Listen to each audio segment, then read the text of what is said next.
Bersama saya Wong Gandeng sak donya. Mohon maaf, jangan menyebutkan nama dan identitas karena percakapan ini saya naikkan dalam konten YouTube. Bagaimana nih, Mbak? Halo?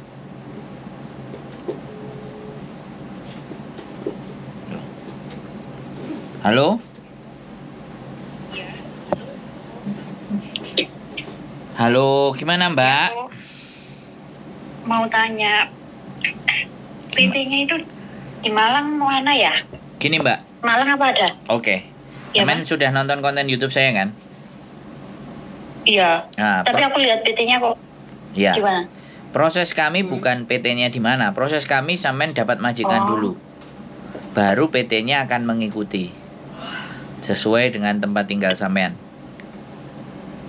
Dapat majikan dulu berarti ya? Iya, target kita adalah sampean dapat majikan dulu, interview dulu, cocok dengan majikan. Nah, PT-nya nanti ngikutin agent. Jadi cara berangkat ke Hongkongnya sampean ini adalah ngirim biodata, ngirim segalanya, tapi kan enggak fisiknya. Cuman Iya. salinannya, terus kita bikin biodata, terus video KISUJK, perkenalannya sampean dan pengalamannya sampean, terus dikasih majikan. Nah, kalau ada yang majikan tertarik, otomatis karena kita menawarkan tidak di satu agent, 9 sampai 11 agent, otomatis bisa jadi wawancara hari ini, besok, lusa, sehari, kadang bisa wawancara 3 kali. Dewi Susan Jadi seperti itu. Makanya kalau sampean tanya prinsipnya PT-nya di mana dan semuanya, kita nggak bisa jawab. Tapi kita pastikan sampean dapat majikan dulu, PT-nya nanti mengikuti dan sampean pasti dihubungi. Kalau potongan jelas ada. Data berbeda juga jelas, potongannya akan nambah. Tapi itu kebijakan dari PT karena setiap agent itu punya PT yang beda-beda. Jadi kita tidak fokus di PT-nya, kita fokus di sampean dapat majikannya. Dari sini bisa dipahami. Iya, aku paham sekarang. Nah, jadi kalau sampean di PT biasanya naruh data semuanya diletakkan, terus nunggu, ya kan lama. Ini di rumah aja interview dulu, cocok, udah selesai, berangkat ke Hongkongnya, ya setelah dari PT diurus. Kalau seumpama udah dapat majikan gitu, terus umpamanya aku udah dapat majikan ya, dicariin kakakku gitu, terus aku lewat PT-nya agensi sampean gitu apa bisa? Yo, bisa banget. Ya tinggal majikan sampean mau nggak dengan peraturan agent kita, kan itu persoalannya. Iya.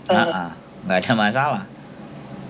Bisa lebih cepat juga. Iya, semuanya tidak ada masalah. Yang menjadi masalah adalah data sampean yang berbeda. Ini yang agak kami. Iya, datanya beda. Nah, iya, data sampean kan beda. Aku juga nggak punya. Nah, kalau masalah nggak punya tidak ada masalah. Masalah beda juga tidak ada masalah. Masalahnya sampean nurut nggak sama kebijakan yang kita buat. Itu persoalan. Nurut iya. Kalau aku sih nurut aja. Pingin gue kan proses lancar gitu wis. Iya. Biar bisa kerja kayak dulu lagi lah ke Hongkong. Makanya itu yang kita pastikan kepada sampean. Karena proses itu bukan tidak bisa. Proses itu bisa. Tapi terkadang maunya anak itu dia yang atur. Ya kan nggak bisa begitu. Iya. Terus ini saya kasih tahu lagi. Kalau standarnya Indonesia potongan itu kan normal peraturan itu 1.600. Tapi dengan 1.600 maka PT tidak mendapatkan apa-apa. Jadi potongannya pasti di atasnya 1.600, bisa sampai 2.100, 2.200 dan maksimal di 2.300. Apalagi sampean harus ada pembenahan data. Itu yang bisa saya sampaikan. Makanya begitu nanti kalau datanya sampean oke, sampean juga pasporan oke, majikan nyamperin agent udah nginfokan ke PT, sampean ditelepon sama PT, baru di situ akan ada uji kom, ya kan, ada biometrik, ada pasporan, sampean di mana, seperti itu prosedurnya. Baru setelah itu semuanya data dikirim ke Hongkong karena majikan sudah ada, otomatis majikan juga sudah bisa kirim kontrak plus tanda tangan. Nah, itu visanya memang bisa turun. Nah, kalau tanya visa turun dan tidak, itu tergantung rekod sampean di masa lalu. Karena yang menentukan visa adalah imigrasi, bukan imigrasi. Saya. Alhamdulillah rekorku saya baik gitu ya. Ya bukan kan? interminate, bukan kayak ngebreak gitu. Yes. Ya nggak apa-apa, kita buktikan saja. Cerita sampean baik kan, saya kan nggak tahu. Tapi intinya adalah tugas kami adalah memastikan data sampean di Indonesia dan proses di Indonesia itu clear. Itu tugas kami kan. Nah, tugas agent di Hong Kong menyiapkan data untuk disampaikan ke KJRI. Nah, untuk bisa masuk KJRI kan harus ada cap PT-nya. Nah, sebelum ada cap PT-nya sampean harus uji rekom dulu. Sampean harus bikin paspor dulu kan. Paspornya mati, kalau paspornya masih hidup ya oke. Sampean harus prosedur medical juga di Indonesia. Nah, itu kan yang ngasih tahu sampean, yang nuntun sampean kan PT. Iya, orang PT. Iya, begitu ceritanya Mbak E. Sudah dipahami kalau proses dengan kami? Sudah. Nah, wis. Ya itu tinggal yang kita minta, sampean mau kasih, monggo. Kalau sampean nggak kasih, saya nggak nagih. Iya, udah aku siapin gitu loh. Kan aku tanya PT-nya, apalagi kayak aku kan domisi di Malang. Aku PT-nya jauh apa gimana? Masih jauh sih ya gak apa-apa gitu loh. Gini Mbak, penting aku bisa proses. Kalau orang PT itu pastinya sekarang udah zamannya online. Iya. Dan sekarang sudah zamannya terkoneksi, sudah bisa terhubung. Jadi sampean pasti akan diberikan yang tidak jauh dari posisi sampean. Itu kalau proses sekarang, nggak seperti zaman dulu. Makanya sampean kalau nonton konten saya jangan 1 tok atau 2 tok. Tontonan semua. Ya enggak semua tak liatin. Nah, yang berhubungan dengan proses itu sampean tonton. Biar sampean bisa memahami. Iya. Oke. Sudah jelas pertanyaan sampean? Iya, sudah jelas sekarang.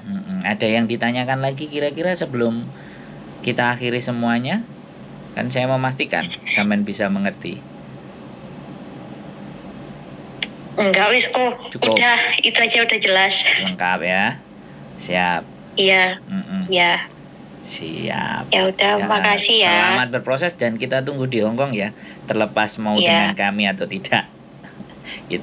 kita doakan gitu. Nek sampean kalau sampean ngirim berarti dengan saya. Kalau sampean nggak ngirim ya saya nggak ngubar. Kan gitu aja. Oke? Iya. Oke, iya. Sehat selalu. Terima kasih. Selamat malam. Assalamualaikum. Selamat malam. Oke, buat teman-teman semuanya.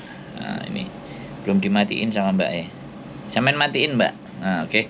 Buat teman-teman semuanya, sekali lagi proses. Ya, proses bermacam-macam teknik dan bermacam-macam cara. Tapi yang jelas kalau prosedur dari Indonesia ya pasti melalui uji kom, kemudian bikin paspor kalau paspornya mati, kemudian medikal, itu adalah proses-proses yang harus dijalani di Indonesia dan pastinya akan harus didaftarkan ke Disnaker. Nah, data-data yang tidak pas, data-data yang bleset, pastilah setiap PT punya cara masing-masing. Tapi kalau ada yang PT sudah tidak mau, berarti dia tidak ingin repot dan tidak ingin dapat rezeki.